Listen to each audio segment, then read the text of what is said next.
আজকে আমরা শিখব ইলেকট্রিক্যাল সার্কিট কিভাবে সলভ করতে হয় সে ব্যাপারে নিয়ে। দেখো, প্রথমে আমি এখানে একটা সার্কিট ড্র করেছি।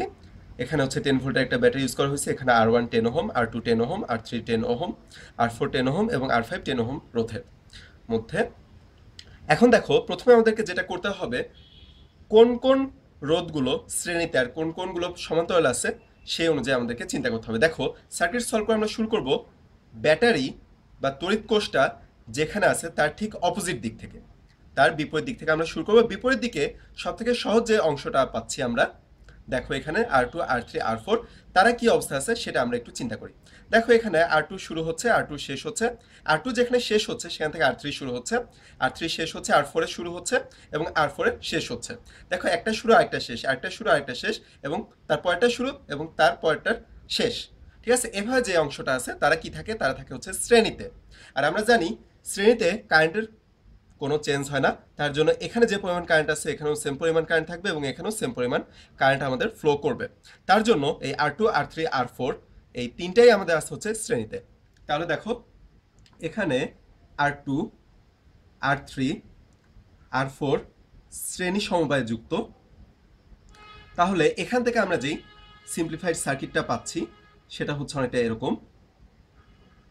10 ওহম R1, এখানে পাচ্ছি R5 10 ওহম, এখানে এটা এটা এটা শ্রেণীতে থাকলে যেহেতু যোগ হয় তার জন্য আমরা পাচ্ছি হচ্ছে 30 ওহম, এখানে এটা R1 10 ওহম, আর এটাকে আমরা নাম দিচ্ছি RS সিরিজে। এখন দেখো, এখানে আবার ঠিক ব্যাটারির বিপরীত অংশ থেকে আমরা যদি চিন্তা করি তাহলে 10 ওহম আর 30 ওহম দুজন পরস্পরের সাথে কি আছে, দেখো সমান্তরাল সমবায়, কারণ দুইটারই স্টার্টিং পয়েন্ট বা শুরুর অংশটা একই সাথে জোড়া দেওয়া এবং শেষের অংশটা একই সাথে জোড়া দেওয়া, অর্থাৎ দুটার শুরু একই সাথে এবং শেষও একই সাথে, অর্থাৎ দুটো কি আছে সমান্তরাল। অথবা তোমরা আরেকভাবে চিন্তা করতে পারো, এখান দিয়ে যে কারেন্টটা প্রবেশ করতেছে R1 এর মধ্য দিয়ে, সেই কারেন্টটা এতটুকু পর্যন্ত আসার পর, এই বিন্দু পর্যন্ত আসার পর তারা কি হচ্ছে, কিছু কারেন্ট R5 দিয়ে এবং কিছু কারেন্ট RS দিয়ে প্রবাহিত হচ্ছে। যেহেতু কারেন্ট দুইটা শ্রেণীতে বিভক্ত হয়ে যাচ্ছে তার জন্য এটাকে আমরা বলতেছি সমান্তরাল সমবায়, অর্থাৎ R5 এবং RS সমান্তরাল সমবায় আছে। অর্থাৎ আমাদের তুল্য রোধটা হবে 10 ওহম R1, এখানে 10 ইনভার্স প্লাস 30 ইনভার্স, ওটা এসে অ্যান্সার যেটা আসবে তাকে আবার ইনভার্স করে দিব, আমরা পাচ্ছি 7.5 ওহম। 5 ওহম, এটা হচ্ছে আর টোটাল বা আর প্যারালাল।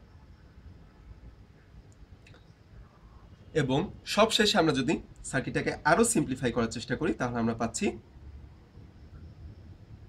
এটা আর এটা R1 আর RP যেহেতু শ্রেণীতে আছে তার জন্য আমরা পাচ্ছি হচ্ছে 17.5 ওহম। এটা হচ্ছে আর টোটাল। এখানে আমাদের 10 ভোল্টেজ দেয়া আছে, ভি এর মান। তো এখন আমাদের কাজ হবে প্রত্যেকটা রোধের অ্যাক্রসে ভোল্টেজ এবং কারেন্টের পরিমাণটা বের করা। দেখো, আমরা জানি ভি ইকুয়াল টু আই আর, যেহেতু তাহলে এখান দিয়ে প্রবাহিত কারেন্টের পরিমাণ আই, সেটা হবে 10 ভোল্টেজ ডিভাইড বাই 17.5 ওহম, অর্থাৎ আমরা পাচ্ছি 0.571 অ্যাম্পিয়ার কারেন্ট প্রবাহিত হচ্ছে। এখন যেহেতু R1 এবং RP শ্রেণীতে থেকে RT এর মানটা আমরা পেয়েছি, তাহলে আমরা জানি শ্রেণীতে কারেন্টের পরিমাণ একই থাকে, অর্থাৎ এই আই কারেন্টটা R1 এবং RP দুটোর মধ্য দিয়ে প্রবাহিত হবে, অর্থাৎ আমরা পাচ্ছি এখান দিয়ে প্রবাহিত কারেন্টের পরিমাণ 0.571 এবং এখান দিয়ে প্রবাহিত কারেন্টের পরিমাণও আমরা পাচ্ছি 0.571 অ্যাম্পিয়ার। এখন দেখো, এখানে যেহেতু আমাদের দুটো শ্রেণীতে আছে, তো আমরা জানি শ্রেণীতে কারেন্ট সেম থাকে কিন্তু ভোল্টেজটা সেম থাকে না, ভোল্টেজ পরিবর্তিত হয়। তাহলে দেখো, এই আরপির অ্যাক্রসে আমরা ভোল্টেজ কত পাচ্ছি, আরপির অ্যাক্রসে আমরা ভোল্টেজ পাচ্ছি ভি ইকুয়াল টু, যেহেতু আইআর তার জন্য 0.571 ইন্টু 7.5, 0.571 ইন্টু 7.5 ওহম, তার জন্য আমরা পাচ্ছি 4.28 ভোল্টেজ, 4.28 ভোল্টেজ পাচ্ছি ভি।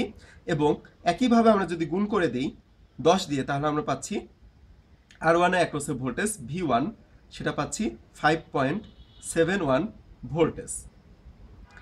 এবার আমরা দেখি আরপিটা আসছে হচ্ছে কিভাবে।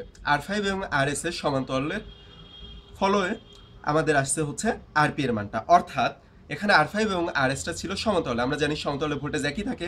তাহলে দেখো 4.28 যে ভোল্টেজটা আমরা পাচ্ছি সেটা RS এর মধ্যেও আমরা পাবো এবং R5 এও পাবো সেম ভোল্টেজটা। তাহলে আমরা RS এবং R5 এর মধ্যে দিয়ে প্রবাহিত কারেন্টের মানটা চট করে বের করে ফেলি ভি ইকুয়াল টু আই সূত্র প্রয়োগ করে।